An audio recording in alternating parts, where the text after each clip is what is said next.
بالله من الشيطان الرجيم بسم الله الرحمن الرحيم فإن لم يستجيبوا لك فاعلم أنما يتبعون أهواءهم ومن أضل ممن اتبع هواه بغير هدى من الله إن الله لا يهدي القوم الظالمين۔ پچھلی آیت کریمہ کے اندر مضمون چلا آ رہا تھا، مشرکین نے کہا کہ محمد کا قرآن اور موسیٰ کی تورات یہ دونوں جادو ہیں، ہم ان جادوؤں کو مانتے ہی نہیں، سرے سے ہم انکار کرتے ہیں، ہم کافر ہیں ان دونوں کے ماننے سے۔ اللہ نے جواب دیا تھا کہ اے محمد الرسول اللہ فرما دیجئے ان سے یہ دونوں جادو ہیں، ان کو تم نہیں مانتے، کوئی ایسی کتاب لے کر آؤ جو ان دونوں سے زیادہ ہدایت یافتہ ہو، تو میں محمد سب سے پہلے اس کتاب کو مانوں گا۔ جب ہدایت مل رہی ہے کسی چیز سے مجھے کیا غرض، میں تو اسے مانوں گا محمد۔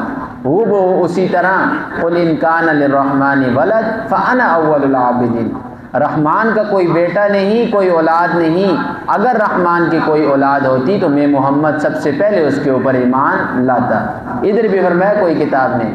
اب اللہ فرماتے ہیں فَإِن لَمْ يَسْتَجِيبُوا لَكَ، اے محمد اگر یہ آپ کے اس چیلنج کو قبول نہ کریں، آپ کی اس بات کو نہ مانیں، تو فَعْلَمْ، یاد رکھ لیں، انما یتبعون اہواءہم، یہ لوگ صرف اور صرف پیروی کر رہے ہیں اپنی خواہشات کی۔ انہوں نے دین کو اپنے دل کی مرضی کے مطابق بنایا ہوا ہے، جو چیز ان کی دل کو اچھی لگتی ہے، خواہش کے مطابق ہوتی ہے، اس پر یہ لوگ عمل کرتے ہیں، اور جو چیز ان کو موافق نہیں آتی اس چیز کو یہ لوگ چھوڑ دیتے ہیں۔ انہیں فائدہ بتوں کے اندر نظر آتا ہے، ان کی روزی روٹی لگی ہوئی ہے، بتوں کی پوجا کے لیے جاتے ہیں، دودھ ملتا ہے، ساری چیزیں ملتی ہیں، اس کو یہ لوگ چھوڑ نہیں سکتے۔ یہی وجہ ہے، یاد رکھ لیں، پھر عرض کرتا ہوں، تفصیل سے مضمون کئی بار یہ گزرا ہے، دین کو اپنی مرضی کے مطابق مت رکھیں، دین کی مرضی کے مطابق چلیں گے دنیا آخرت کامیابی ہے۔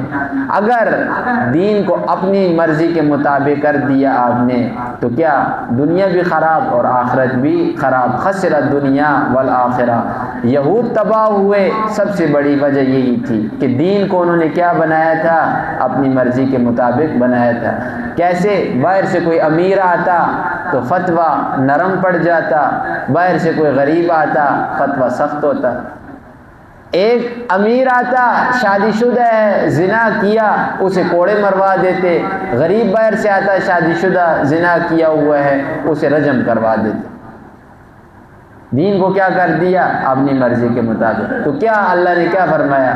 خزیوں لہم خزیوں فی الدنیا ولہم فی الآخرۃ عذاب عظیم، کہ اللہ کی پٹکار ہے، رسوائی ہے ان کے لیے دنیا کے اندر، اور آخرت کے اندر بھی ان کے لیے بہت بڑا عذاب ہے۔ تو فرمایا ومن اضل، کون ہے سب سے زیادہ گمراہ، ممن، اس شخص سے، اتبع ہواہ، جس نے پیروی کی اپنی خواہشات کی، بغیر ہدی من اللہ، بغیر اللہ کی ہدایت کے رہنمائی کے۔ یعنی سب سے زیادہ جو گمراہ آدمی ہے نا، بگڑا ہوا آدمی ہے، وہ شخص ہے جو اپنے دل کی مرضی کے مطابق چلتا ہے، اپنی خواہشات کو پورا کرتا ہے، لیکن خواہشات کیسے پورا کر رہا ہے؟ اللہ کی مرضی کے علاوہ۔ انسان کے اندر جتنی خواہشات اللہ نے رکھی ہیں، ہر ایک خواہش کا اللہ نے راستہ انسان کو دیا ہوا ہے۔ کھانا انسان کی خواہش بھی ہے اور ضرورت بھی ہے، تو اللہ نے راستہ دیا ہے کہ نہیں دیا؟ جاؤ کماؤ، کما کر لاؤ اور کھاؤ، حرام نہیں کھانا۔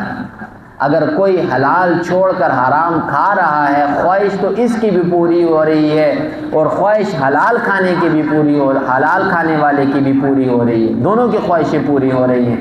لیکن ایک کی خواہش اللہ کی مرضی کے مطابق اور ایک کی دل کی مرضی کے مطابق پوری ہو رہی ہے۔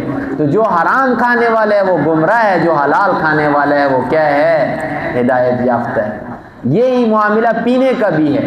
پینے کی خواہش انسان کے دل کے اندر اللہ نے رکھی ہے، پانی دیا ہوا ہے پیو، لیکن ایک شخص ہے وہ شراب پی رہا ہے. وہ کیا ہے؟ اپنی دل کی مرضی کے مطابق کام کر رہا. تیسرا شخص خواہش، جنسی خواہش اللہ نے ہر انسان کے اندر رکھی ہوئی ہے، لیکن ایک ہے کہ نکاح کے ذریعے اسے پورا کر رہا ہے، ایک ہے کہ زنا کے ذریعے پورا کر رہا ہے. ایک گمراہ ہے، ایک ہدایت یافتہ ہے. قانون اللہ نے دے دیا. فرمایا ان اللہ، بے شک اللہ، لا یہدی القوم الظالمین، ہدایت نہیں دیتا ظالم قوم کو. قرآن کا دستور ہے، ظالم کو ہدایت نہیں ملتی، اور جو اللہ کی بات کو چھوڑ کر اپنی بات منوائے گا وہ ظالم ہے، اور اللہ ظالم کو ہدایت نہیں دیتا. وَلَقَدْ وَصَّلْنَا لَهُمُ الْقَوْلَ لَعَلَّهُمْ يَتَذَكَّرُونَ. اب مشرکین کے اعتراض کا جواب ہے. مشرکین نے کہا تھا اتنی قوموں کو اللہ نے ہلاک کیا، تباہ و برباد کیا، کیوں کیا؟ اللہ جواب دیتے ہیں کہ میں نے حجت دلیل پوری کی، اس کے بعد میں نے تباہ و برباد کیا.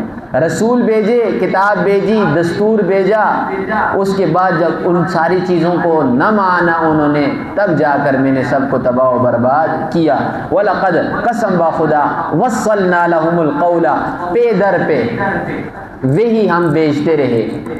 پہلے یعنی مثال کے طور پہ قوم عاد کو ہلاک کیا، قوم سمود کو ہلاک کیا، قوم لوط آئی، پھر ان کو بھی ہدایت دی، انہوں نے نہیں مانا، قوم شعیب کو تباہ کیا. یعنی کرتے کرتے کیا، وہی کی جو لڑی تھی اس کو ہم نے نہیں کاٹا. ہر زمانے کے اندر کسی نہ کسی کو بھیجا ہم نے اللہ کی بات پہنچانے کے لیے. یہی معاملہ محمد رسول اللہ صلی اللہ علیہ وسلم کے ساتھ بھی تھا کہ وصلنا لهم القول، قرآن کو 23 سال پہ در پہ ہم بیچتے رہے، ایک آیت کے پیچھے دوسری آیت، دوسری کے پیچھے لهم القول. کیوں؟ لعلهم يتذکرون، تاکہ یہ لوگ نصیحت حاصل کریں.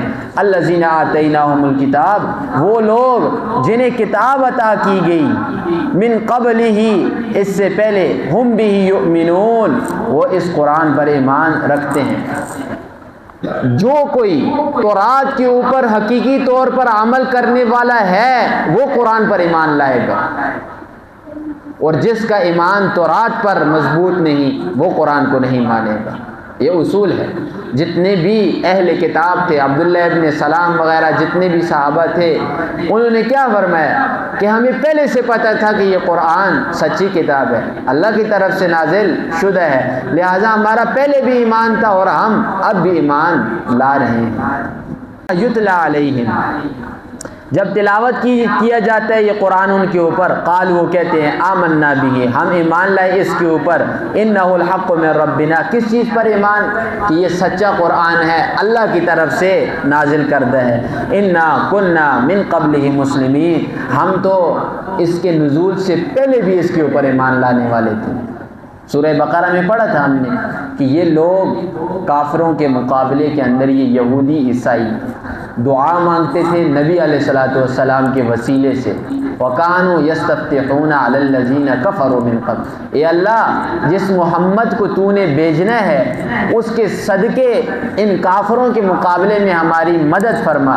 لیکن جب محمد رسول اللہ آئے انکار کر دیا، تو ضد کا تو کوئی علاج بھی نہیں. فرمایا ہم مانتے تھے. ماننے کی وجہ کیا تھی؟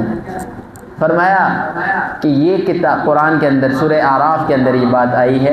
فرمایا کہ تورات، انجیل، زبور، ان ساری کتابوں کے اندر قرآن کا تذکرہ موجود تھا کہ قرآن آئے گا. تو فرمایا اولئک، یہ وہ لوگ ہیں یعنی اہل کتاب، یہودی عیسائی جو قرآن کے اوپر ایمان لانے والے ہیں. اولئک، یہ وہ لوگ ہیں، یؤتون اجرہم مرتین، انہیں دوہرا اجر دیا جائے گا، ان کے عمل کا انہیں دوہرا اجر دیا جائے گا. بخاری شریف کے اندر روایت ہے، فرمایا ثلاثۃ لہم اجرانی، 3 شخص ایسے ہیں کہ یہ عمل کرتے ہیں، ان کے عمل کو دگنا کیا جاتا ہے. ان میں سے فرمایا پہلا شخص وہ ہے جو ایمان لایا اپنے وقت کے نبی کے اوپر، یعنی عیسائی تھا، عیسیٰ علیہ السلام پر ایمان لایا ہوا تھا، اب محمد الرسول اللہ آئے ہیں، ان کے اوپر ایمان لے آیا، دوہرا اجر ہے. یعنی موسیٰ علیہ السلام کی شریعت کو ماننے والا تھا، اب محمد رسول اللہ آ گئے ہیں تو محمد رسول اللہ پہ ایمان لے آیا ہے، اس کے لیے بھی کیا ہے؟ دوہرا اجر ہے۔ وہ غلام جو اپنے آقا کے حق کے اندر کمی نہیں کرتا اور اللہ کے حقوق کو بھی پورا کرتا ہے، یعنی مالک کی خدمت بھی کرتا ہے، اللہ کے حقوق کو پورا کرتا ہے، نماز روزہ زکوٰۃ کوئی کمی کوتاہی نہیں کرتا، فرمایا اس کے لیے بھی دوہرا اجر ہے۔ اور تیسرا شخص فرمایا وہ ہے جس کے پاس ایک باندی ہے اور وہ باندی کے ساتھ ہم بستری بھی کرتا ہے، اس کے بعد اس کی اچھی تربیت کرتا ہے اور اسے آزاد کر کے اس کے ساتھ نکاح کر لیتا ہے، فرمایا اس کے لیے بھی کیا ہے؟ دوہرا اجر ہے۔ مرتین، کیوں؟ بما صبروا، اس وجہ سے کہ انہوں نے صبر کیا، وَيَدْرَؤُونَ بِالْحَسَنَةِ السَّيِّئَةِ، اور یہ دور کرتے ہیں برائی کو اچھائی کے ساتھ۔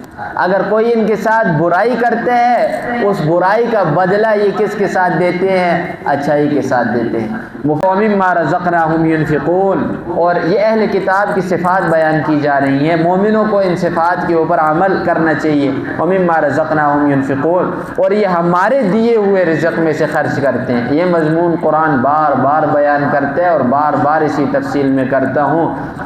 یہ جو رزق ہمارے پاس موجود ہے یہ ہمارا نہیں ہے، یاد رکھ لیں، یہ اللہ کا رزق ہے۔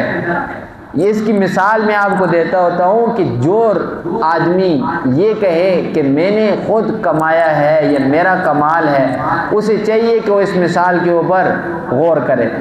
اگر خود محنت سے کما کر مال کمایا جاتا تو مزدور سارا دن مزدوری کر کے رات کو 800 یا 1000 روپے لیتا ہے، تو جو کام بھی کچھ نہیں کرتا، آتا بھی اسے کچھ نہیں، نرا جاہل ہے، انگوٹھا چھاپ ہے، لیکن گھر کے اندر سویا ہوا ہے بستر کے اوپر، اتنا مال اللہ اسے دیتا ہے کہ انسان سوچ نہیں سکتا۔ محنت سے مال نہیں آتا، مال آتا ہے اللہ کی عطا سے۔ ادھر فرمایا وَمِمَّا رَزَقْنَاهُمْ يُنْفِقُونَ، یہ رزق ہمارا ہے، وہ ہمارے دیے ہوئے رزق میں سے خرچ کرتے ہیں۔ پھر عرض کرتا ہوں، ایک ہے مال کے اندر حق اللہ کا، وہ ہے زکوٰۃ، وہ آپ نے دینی ہے، ہر صورت کے اندر دینی ہے، اس کے اندر کسی قسم کی کمی بیشی نہیں۔ ایک ہے آپ کے مال کے اندر غریبوں کا حق، وہ آپ کے اوپر فرض نہیں ہے لیکن آپ نے دینا ہے، ضروری ہے۔ اس کے ساتھ کیا ہوگا؟ آپ جب صدقہ کریں گے اپنے رشتہ داروں کے اوپر یا دین کے اوپر یا دینی جگہوں کے اوپر، مساجد مدارس کے اندر، تو کیا ہوگا؟ آپ کے رزق کے اندر برکت آئے گی، آپ کے اوپر جو آفات حادثات آ رہے ہیں وہ دور ہو جائیں گے، اس کے اندر آپ کا اپنا فائدہ بھی ہے اور ان لوگوں کا حق بھی ہے۔ لفظی ترجمہ